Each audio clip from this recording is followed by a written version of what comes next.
ଲଗାଣ ବର୍ଷାକୁ ଦୃଷ୍ଟିରେ ରଖି ଢେଙ୍କାନାଳ ଜିଲ୍ଲା କାମାକ୍ଷାନଗର ତହସିଲ କାର୍ଯ୍ୟାଳୟ ପରିସରରେ ଗରିବ ଓ ନିଃସହାୟ ଲୋକଙ୍କୁ ଜରିପାଲ ବଣ୍ଟନ କରାଯାଇଛି।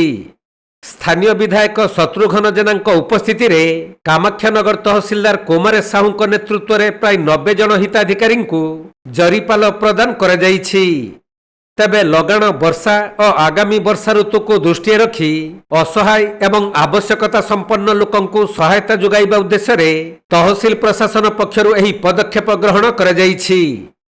ନାଇଁ ବଣ୍ଟା ତ ସରିନି। ଆମେ ଯେହେତୁ ଆପଣ ଜାଣିଛ 2-3 ଦିନ ଧରି ବର୍ଷା ଯୋଉଭଳି ହେଉଛି କାମାକ୍ଷାନଗର ମୁଁ ଦୁଃଖ ପ୍ରକାଶ କରୁଛି। ବିଗତ ଦିନର କାରଣରୁ ଆଜି ସେମାନଙ୍କ ପାଇଁ ଗୋଟେ କିଛି ପରମାନେଣ୍ଟ ବ୍ୟବସ୍ଥା ହେଇପାରିନି, ଯାହାଦ୍ୱାରା କି ପ୍ରତ୍ୟେକ ଘରେ ସବୁ ପାଣି ପଶୁଛି। ଆପଣମାନେ ବି ସେଥିରେ ଦେଖିଛନ୍ତି, ଆପଣଙ୍କୁ ବହୁତ ବହୁତ ଧନ୍ୟବାଦ।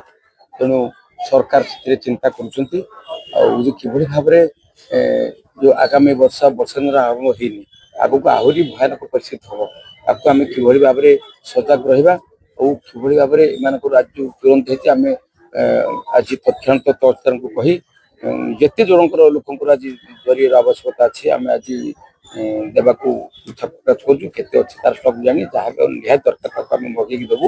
ଏବଂ ଏ ତ ଗୋଟେ ପରମାନେଣ୍ଟ ଜିନିଷ ନୁହେଁ, କିନ୍ତୁ କିଭଳି ଭାବରେ ଆଗାମୀ ଦିନରେ ଯେଉଁ ବର୍ଷା ଆରମ୍ଭ ହେବ, ବନ୍ୟା ହେବ, ଯାହା ବି ହେବ, ଝଡ଼ ତୋଫାନ ହେବ, କିଭଳି ଭାବରେ କାମାକ୍ଷାନଗର ଯେଉଁ ଗରିବ ଲୋକ ବିଶେଷ ଭାବେ ଯେଉଁମାନେ ଘର ପାଇନାହାନ୍ତି ସେମାନେ କିଭଳି ଭାବେ ଜରିଟା କେବଳ ସମ୍ଭବ ନୁହେଁ, ସେମାନଙ୍କର ସୁବିଧା ହେବା ପାଇଁ ଆମେ କିଭଳି ଭାବରେ ଚିନ୍ତା କରିବା, ତାଙ୍କୁ ଯଦି ପରମାନେଣ୍ଟ ତାଙ୍କ ପାଇଁ ଗୋଟେ ସୁବିଧା ହେଇଥାଏ ସେଥିପାଇଁ ଆମେ ସରକାର ଚିନ୍ତା କରୁଛୁ।